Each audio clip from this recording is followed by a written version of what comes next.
Bonjour. Ce dimanche, j'ai partagé sur deux versets de l'épître de Jacques. Chapitre 4, les versets 11 et 12. Ce message n'a pas pu être enregistré ou filmé, donc je voulais aujourd'hui refaire en partie ce message, au moins dans ses grandes lignes, et peut-être préciser certaines choses dont j'ai parlé dans ce message. D'abord, ce message fait suite à d'autres messages au travers de l'épître de Jacques, puisqu'on l'a fait verset par verset ou section par section depuis maintenant plusieurs semaines, voire plusieurs mois. Je pense on est rendu au 15 ou 16e message ou peut-être 17e message de cet épître. Donc, c'est une suite. Je sais que vous ne trouverez pas les messages enregistrés sur cette chaîne, mais peut-être en allant sur la chaîne de Elim Assemblée sur YouTube, vous trouverez d'autres messages, pas tous, mais au moins 2 ou 3 de plus. Et peut-être celui-là, il sera ajouté aussi. Donc, avant d'aller plus loin, je voudrais qu'on lise les versets, et je vais le faire, les versets 4 à 12 de cet épître de Jacques. Chapitre 4, les versets 4 à 12. Et ce qui va nous intéresser, même si je fais un petit arrière-plan pour introduire ces deux versets, ce qui nous intéresse, c'est les versets 11 et 12, qui peuvent sembler être compliqués par leur signification, mais vous verrez que Jacques est très cohérent et très sensé dans ce qu'il dit. Donc je vous le lis. Adultère. Ne savez-vous pas que l'amour du monde est inimité contre Dieu? Celui donc qui veut être ami du monde sera un ennemi de Dieu. Croyez-vous que l'Écriture dit en vain? Dieu aime jusqu'à la jalousie l'esprit qu'il fait habiter en vous. Mais il donne une grâce supérieure puisqu'elle le dit. Dieu résiste aux orgueilleux, mais il donne sa grâce aux humbles. Soumettez-vous donc à Dieu, résistez au diable, et il fuira loin de vous. Approchez-vous de Dieu, il s'approchera de vous. Purifiez vos mains, pécheurs. Nettoyez vos cœurs à me partager. Reconnaissez votre misère, menez deuil, pleurez, que votre rire se change en deuil et votre joie en tristesse. Humiliez-vous devant le Seigneur, et il vous élèvera. Ne médisez pas les uns des autres, frères. Celui qui médit d'un frère ou qui juge son frère, médit de la loi et juge la loi. Or, si tu juges la loi, n'en es pas l'observateur, mais le juge. Un seul est législateur et juge, celui qui peut sauver et perdre. Mais toi, qui es-tu qui juge le prochain? Donc, comme je vous disais, les versets 11 et 12 sont des versets qui peuvent parfois sembler compliqués parce qu'ils parlent de juger la loi. Qu'est-ce que Jacques veut nous dire? Avant d'aller plus loin, de parler de ces versets, je voudrais revenir sur le verset 4 où Jacques parle de ses lecteurs et il les traite d'adultère. L'adultère, qu'est-ce que c'est? L'adultère, c'est une infidélité. Tout au long de l'Ancien Testament, on voit que le peuple d'Israël était un peuple idolâtre. Et Dieu, régulièrement, le taxe de vivre dans l'adultère. En fait, il parle d'un adultère spirituel, pas d'un adultère comme on pourrait le voir aujourd'hui, un homme ou une femme qui trompe son mari ou sa femme, etc. Mais l'idée de l'adultère est la même. L'adultère dans un couple, c'est faire une infraction ou un viol de l'alliance dans laquelle on est entré. Le mariage étant une alliance, violer cette alliance, sortir des termes de l'alliance, c'est-à-dire la fidélité entre les deux personnes qui ont contracté cette alliance, c'est un adultère. Dieu, c'est un Dieu d'alliance, et il a fait alliance avec nous. Nous sommes dans une alliance, la nouvelle alliance. Et dans cette alliance, il y a des termes, un terme de fidélité. Quand nous faisons une infidélité à Dieu, nous sommes des adultères. Ici, le passage est clair. Il dit, adultère que vous êtes, ne savez-vous pas que l'amour du monde est inimitié contre Dieu? Quel est l'adultère? Quelle est cette infidélité? Ici, là, c'est l'amour du monde. Les gens aiment le monde. Les lecteurs de Jacques aiment le monde. Et il les taxe de quoi? D'adultère. Parce qu'ils sont infidèles. Et cette infidélité, il dit que ça les rend ennemis de Dieu. Le terme est fort. Ennemis de Dieu. Celui qui sort, verset 4 toujours, celui donc qui veut être ami du monde se rend ennemi de Dieu. Donc si nous sommes amis du monde, on se fait ennemi de Dieu. On ne peut pas avoir une amitié pour le monde. Le chrétien, c'est quelqu'un qui a été mis à part, séparé pour Dieu. Il appartient à Dieu. Copiner, avoir des relations avec le monde, c'est avoir une relation adultérine. Donc Dieu le condamne. Dieu le condamne fermement. Donc ici, je ne veux pas m'étendre là-dessus parce que j'ai déjà parlé de ça dans des messages précédents. Mais je voulais clarifier quelque chose, ce que c'est le monde. Le monde dans la Bible, c'est un mot qui a plusieurs significations. Le monde, c'est d'abord l'univers d'une certaine manière, l'univers créé, le monde en général. Ça, c'est la première signification basique, si on veut, de ce mot, le monde. Et puis le monde, c'est l'humanité dans son entièreté, l'ensemble de l'humanité, des êtres humains, des hommes. Nous sommes le monde. Hein. Quand Jésus a tant aimé le monde, ça parle de l'humanité. Dans Jean chapitre 3, verset 16, par exemple. Et puis le monde, c'est une dimension spirituelle. Qu'est-ce que c'est le monde? Le monde, c'est d'abord l'indépendance de Dieu. Hein? C'est l'autonomie de l'homme, l'égoïsme, l'autosatisfaction, la recherche de la gloire, la recherche du succès.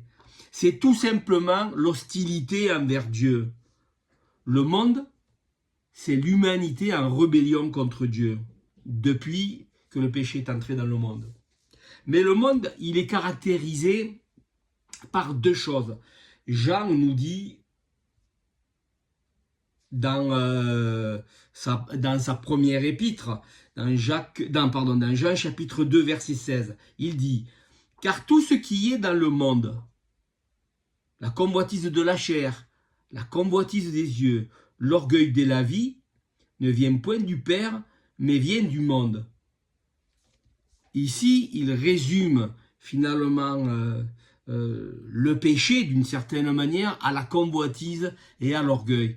Et comme je l'ai dit, je l'ai déjà dit à d'autres moments, quand on regarde par exemple le péché d'Adam, ou qu'on regarde même la tentation de Jésus-Christ au désert, dans ces deux situations, Satan dans le désert, Satan dans le jardin qui tente Adam et Ève, il va attaquer par ces trois points-là, convoitise des yeux, orgueil de la vie, et le troisième point, c'est l'orgueil de la vie. Mais quand on regarde la tentation qui concerne Jésus-Christ au désert, on s'aperçoit que ces trois choses sont là, présentes dans les trois tentations. Donc on peut dire que ce verset résume toutes les tentations du diable. Convoitise des yeux, orgueil de la vie et convoitise de la chair. Et donc le monde, c'est typiquement ça. L'orgueil et la convoitise. C'est ça qui est le monde. Donc, le monde, c'est le monde en rébellion contre Dieu. Toute forme de rébellion contre Dieu est un esprit du monde et un esprit mondain. Le monde, souvent, on l'a voulu le résumer à la musique, le cinéma, la danse, la politique, l'argent, la finance et différentes choses. Mais ces choses-là, en elles-mêmes, elles ne sont pas le monde. Par contre, le monde peut être dans ces choses-là. Faire de la musique, être musicien ou être, je sais pas moi, en politique ou chef d'entreprise, ça n'a rien à voir avec le monde, ça.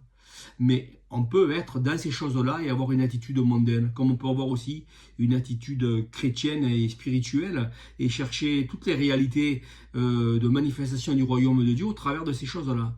Donc les choses en elles-mêmes ne sont pas les choses ne sont pas le monde. Le monde, c'est un état d'esprit, c'est un esprit. D'ailleurs, le prince de ce monde, hein, c'est notre ennemi, l'ennemi de nos âmes. Nous savons que nous sommes Dieu et que le monde entier est sous la puissance du malin. 1 Jean 5, 19. Le monde est sous la puissance du malin. Vivre dans le monde, c'est vivre sous son influence. Donc, dans n'importe quoi que l'on fait, il peut y avoir une influence démoniaque, d'indépendance, et tout ce que j'ai lu tout à l'heure, d'égoïsme, d'autonomie, de recherche du succès, de la gloire, toutes ces vanités, finalement. Par contre, on peut faire les mêmes choses en recherchant la gloire de Dieu et en mettant Dieu au centre, que ce soit dans les arts, dans le travail, dans la société, dans toutes nos activités, dans le sport, dans n'importe quoi. On peut mettre Dieu au centre et rechercher la gloire de Dieu et chercher le royaume de Dieu et le règne de Dieu dans ces choses-là. Mais donc le monde, ce n'est pas une chose, c'est un état d'esprit, une façon de vivre.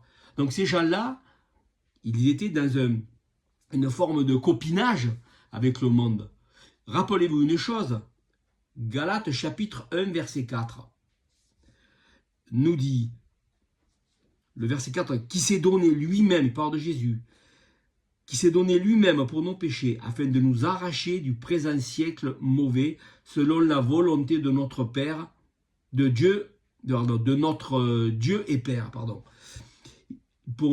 Il s'est donné pour nous arracher du présent siècle. Le présent siècle mauvais, c'est ce siècle actuel dans lequel nous sommes. C'est le monde. Hein? Le siècle présent, c'est le monde. C'est ça. Mais il s'est donné pour nous en affranchir. Comment pourrions-nous aujourd'hui vivre dans ce monde pour lequel finalement Jésus a donné sa vie? Donc, dans les versets qui suivent ici, là, verset 11, l'accent est mis sur la loi et le jugement. L'accent mis sur la loi et le jugement correspond au thème de Jacques chapitre 2 verset 8 à 13, où il parle de la loi royale. Je le lis, mais je ne vais pas tout lire, mais juste quelques versets. Si vous accomplissez la loi royale selon l'écriture, tu aimeras ton prochain comme toi-même, vous faites bien. Mais si vous faites du favoritisme, vous commettez un péché, vous êtes condamnés par la loi comme des transgresseurs, car quiconque observe toute la loi mais pêche contre un seul commandement devient coupable de tous. En effet, celui qui a dit « tu ne commettras point d'adultère » a dit aussi « tu ne tueras point ». Or, si tu ne commets point d'adultère, mais que tu commettes un meurtre, tu deviens transgresseur de la loi. Parlez et agissez comme devant être jugé par une loi de liberté. Car le jugement est sans miséricorde pour qui n'a pas fait miséricorde. La loi triomphe du jugement. La loi royale, qu'est-ce qu'elle dit? Elle dit, tu aimeras, verset 8, tu aimeras ton prochain comme toi-même. Ce verset, c'est un verset que Jacques cite de Lévitique chapitre 19, verset 18.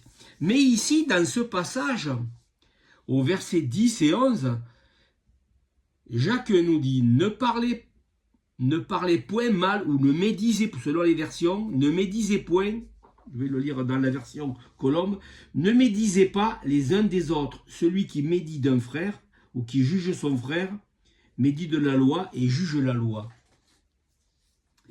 Jacques ici, il semblerait qu'il a dans sa pensée, en arrière-plan de sa pensée, Lévitique, non plus 18, mais Lévitique chapitre 19, toujours, et verset 16. Je vous le lis. 19, alors Lévitique 19, verset 16 à 18. Tu n'iras pas calomnier ceux de ton peuple. Tu ne réclameras pas injustement la mort de ton prochain. Je suis l'Éternel.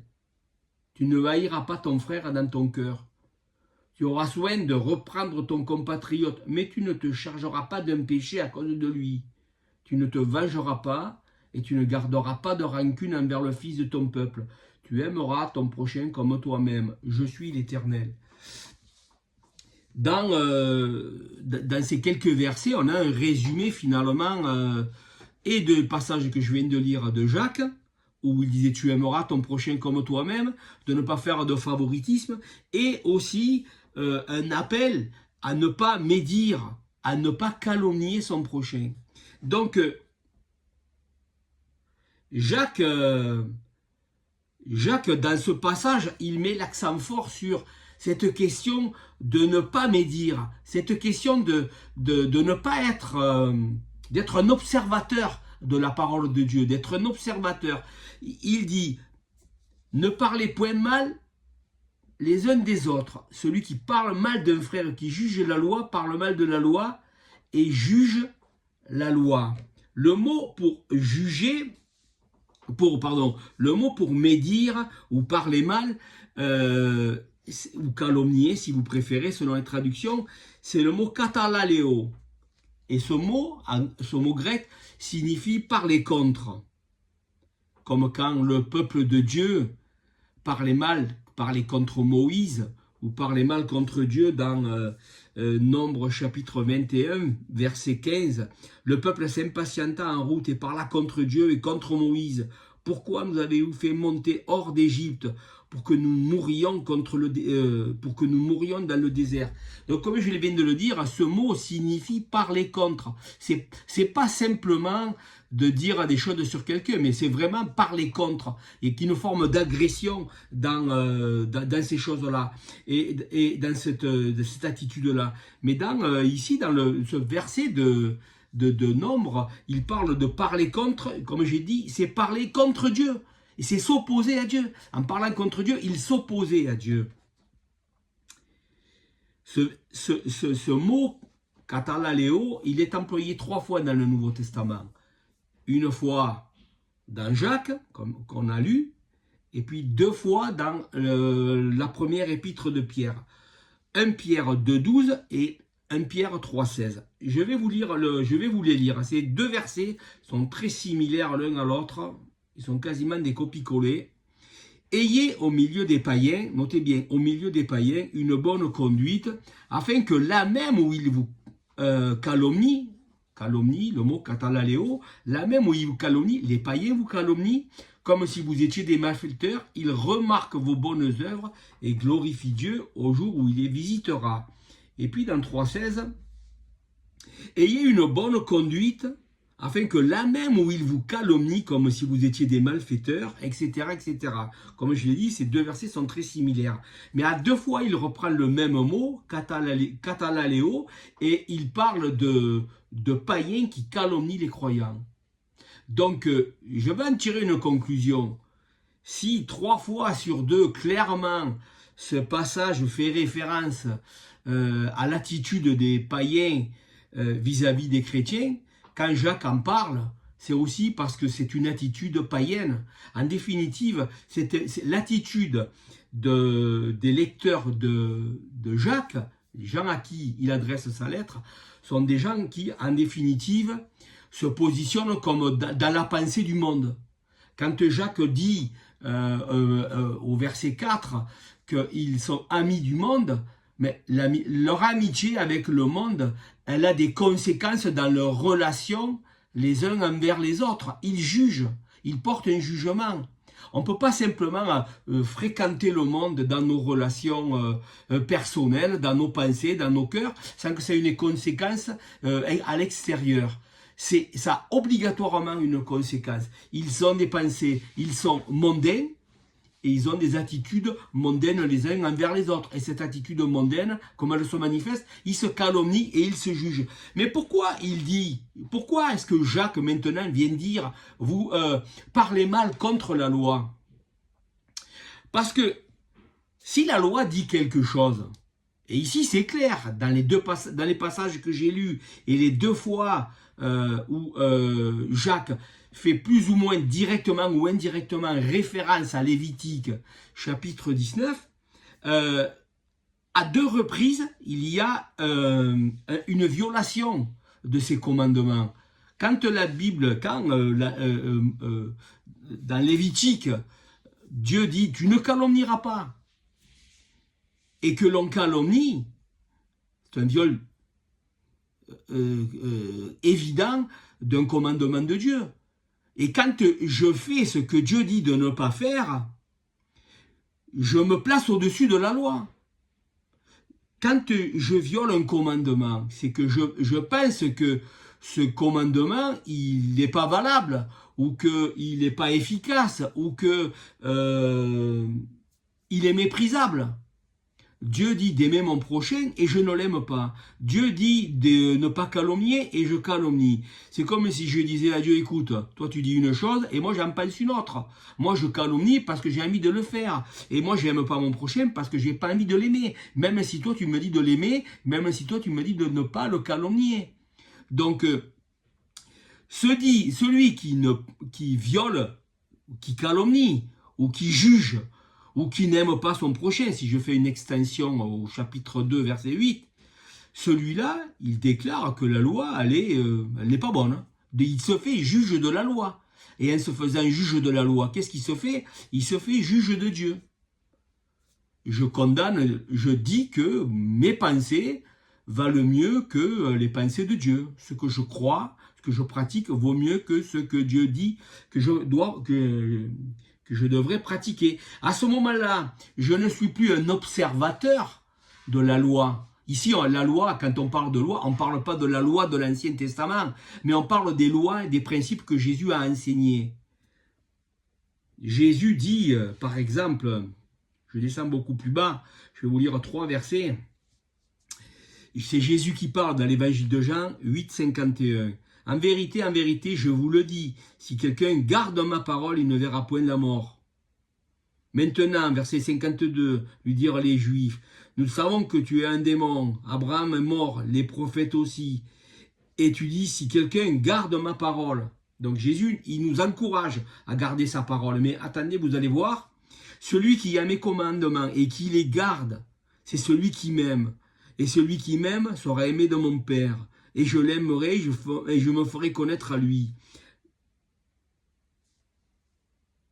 Verset 23, Jésus lui répondit, si quelqu'un m'aime, il garde ma parole. Et mon Père l'aimera et nous viendrons et lui ferons et nous ferons notre demeure chez lui. Verset 24 du chapitre 14. Celui qui ne m'aime pas et qui ne garde pas mes paroles, et la parole que vous entendez n'est pas de moi, mais du Père qui m'a envoyé. Si quelqu'un m'aime, il garde mes paroles. Donc, aimer Dieu, c'est garder sa parole. Et là, ces gens, qu'est-ce qu'ils font? Ils montrent clairement un désamour de Dieu. Ils ne gardent pas sa parole. Ils font les choses à leur façon et à leur propre façon de penser. Donc, ils se font juges de la loi. Mais ici, ils continuent. Il dit donc, si tu juges la loi, tu n'es pas observateur. Si je la juge, c'est-à-dire si je me place au-dessus de la loi et que je fais les choses comme moi je les entends, comme moi j'en ai envie, je ne suis pas observateur, je suis le juge. Mais je ne suis pas simplement le juge de la loi. Il dit un seul est législateur et juge. Qu'est-ce que ça veut dire un seul est législateur? Qu'est-ce que c'est un législateur? Le législateur, c'est celui qui fait les lois. Qui est le législateur en France? Ce n'est pas une personne, c'est l'Assemblée nationale. C'est eux qui font les lois, présentées par des ministres, par un gouvernement, un président, ou différentes personnes, peut-être un député ou un groupe de députés.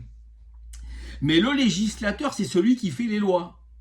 Et qui c'est qui fait la loi? Qui c'est qui a fait la loi ou les principes, les commandements? Tu ne médiras pas et tu aimeras ton prochain comme toi-même. Tu ne médiras pas contre ton frère, c'est Dieu. Donc quand je dis, quand moi je ne pratique pas le commandement de ne pas calomnier, ou quand je ne pratique pas le commandement d'aimer mon frère, qu'est-ce que je fais? Je me place au-dessus du commandement, mais je me place aussi au-dessus de celui qui est le législateur. Donc je reviens à ça. C'est une forme de rébellion chez l'homme. C'est de ne pas observer le commandement. C'est une forme de rébellion contre Dieu. C'est de dire à Dieu, ce que tu dis, ce n'est pas important. C'est de juger Dieu. On se fait juge de Dieu en disant, moi je calomnie.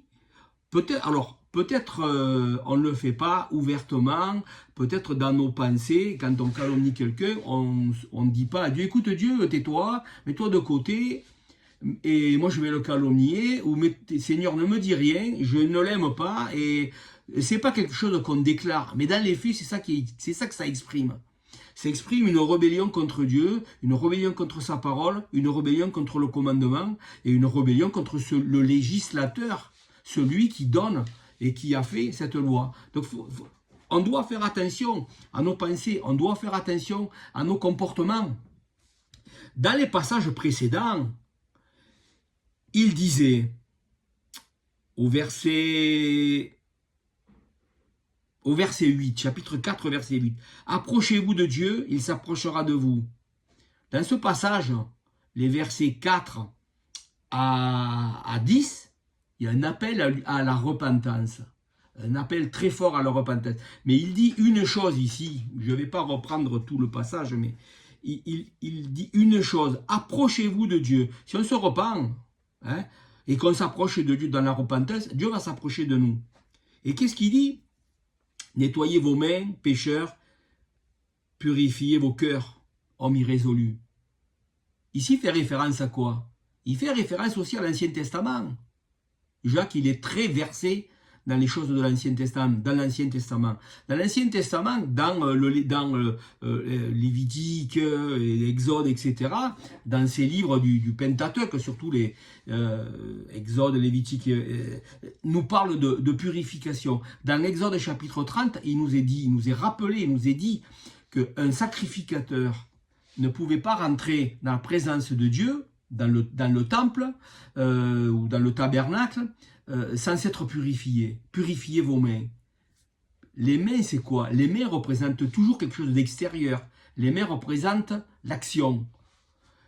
Et puis là, il nous dit, purifiez vos cœurs. Les cœurs, c'est ce qui est intérieur. C'est nos pensées, c'est nos désirs, c'est notre volonté. Et donc, ce sont nos intentions. Et c'est ça qu'on doit purifier. On doit purifier. On ne peut pas s'approcher de Dieu souillé par le péché, souillé par les choses mondaines. On ne peut pas s'approcher de Dieu pour le servir, parce que là, c'est de rentrer dans la présence de Dieu. Ce sont des ablutions relatives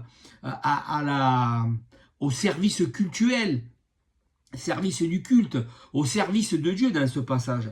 Donc il dit, nettoyez vos mains. Il n'y a personne qui va rentrer dans la présence de Dieu les mains sales et qui ne se sera pas purifié sur un plan spirituel. Ici, bien sûr qu'on ne parle pas d'aller de se laver les mains. Ici, ça parle de se purifier devant Dieu, de s'humilier, de retourner à Dieu. Ça nous parle, c'est un appel à la repentance. Mais cet appel à la repentance, c'est aussi un appel à abandonner la calomnie et abandonner le fait de ne pas aimer son prochain. Ils ont cet esprit mondain. Le passage qu'on a lu dans 2.8 tout à l'heure, dans 2 chapitre 8, 8 à 13, ça parlait de la calomnie, pas de la calomnie, mais des différences, des discriminations. La discrimination dans l'église. Qu'est-ce que c'est cette discrimination qu'il y avait dans cette église-là? Est-ce que c'est juste une question de riches et de pauvres? Non, il mentionne ça. Mais la discrimination va bien au-delà de ça. Ça peut être une question, comme on l'a déjà dit, de couleur de peau, de race, de toutes sortes de choses.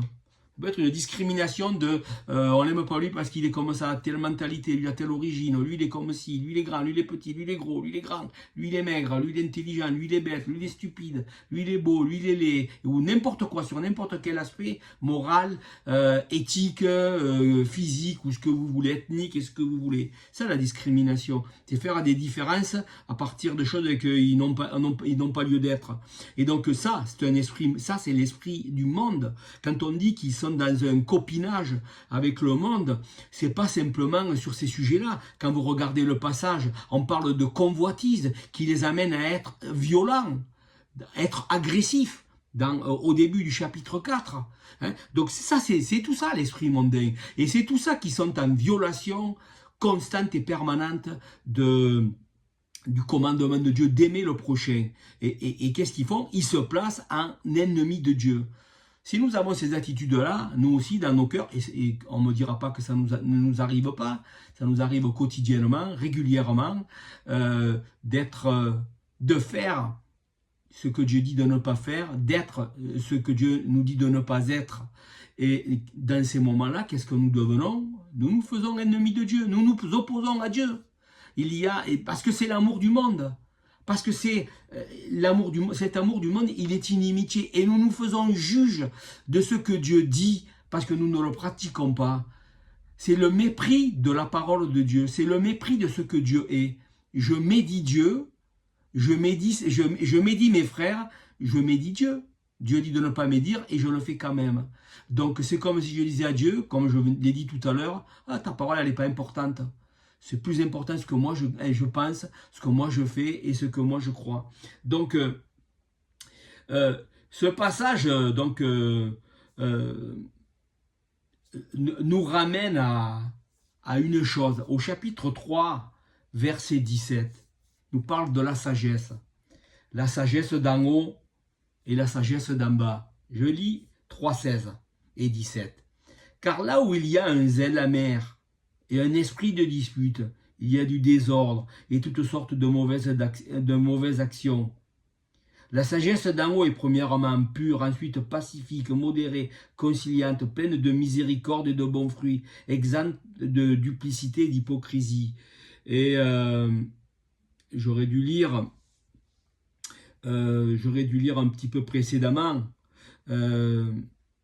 mais au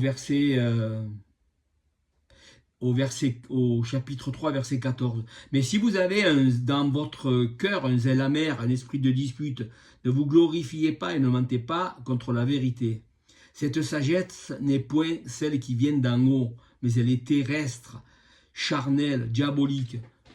Ces gens-là sont animés de la sagesse d'en bas. Et Jacques nous appelle, lui, à être animé de la sagesse d'en haut. La sagesse d'en haut, elle est, qu'est-ce qu'il dit? Pacifique.